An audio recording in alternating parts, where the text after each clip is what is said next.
Survivor 46 Episode 9 saw the fallout from Q Burdett's explosive tribal council plea, pushing the rest of the castaways to rethink their currency game strategy. Throughout Survivor 46, the gameplay has been slower, reliant on challenge wins rather than strategy, but the gears are shifting for the tribe after Q's blow-up at the last tribal council. After he wasn't able to control the vote, Q went back to camp with the rest of his tribe and did his best to provide damage control. Throughout the evening, things were tense as Q groveled to those he'd thrown under the bus. While the castaways have been working to identify who they can trust in the game, things have been more difficult after the merge left the tribe to come together as one. Q, Tiffany Irvin, and Kenzie Petty have been merged with the former Siga tribe, Ben Katzman, Charlie Davis, and Maria Schreim Gonzalez, as well as the former Nami tribe, Hunter McKnight, Liz Wilcox, and Venus Vafa. With Survivor 46 down to the final 9 castaways, things got tricky as the strategic gameplay heated up. With the castaways angry with Q, anything could happen after the immunity challenge was finished. The tribe was blindsided by Q's attempt to quit. They decided voting him out wouldn't be helpful.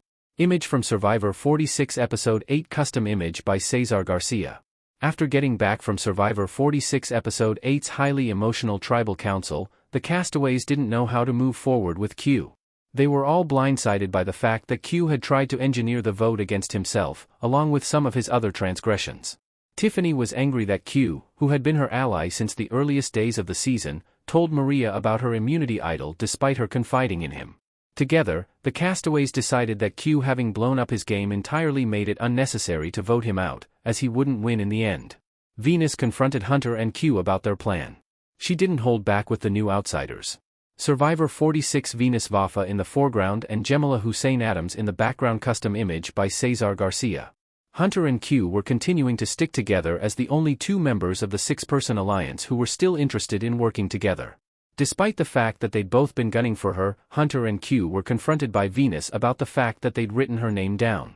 She explained that despite their best efforts, they'd both just destroyed their games to the rest of the castaways.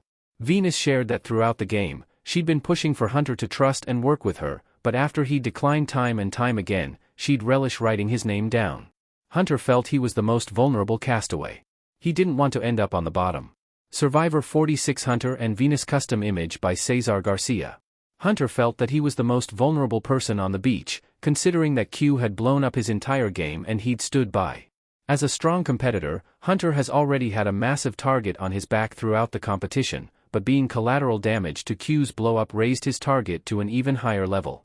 Hunter shared that he had an immunity idol that he was prepared to play, but he didn't want to give it up if the rest of the tribe were going to vote Q out anyway.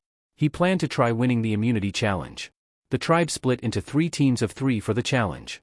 Liz and Venus were saddled with Q. Before the immunity challenge, the tribe was asked to split into 3 teams of 3, and the tensions between the castaways made it a difficult task. Sharing that they weren't sure who would group together, it was clear that none of the tribe members were interested in grouping up with Q after what had happened. Tiffany, Kenzie, and Ben made up one group quickly while Charlie, Maria, and Hunter made another. This left Venus, Liz, and Q as the trio who weren't chosen. Liz and Venus were irritated to be stuck with Q, but hoped he would work with them.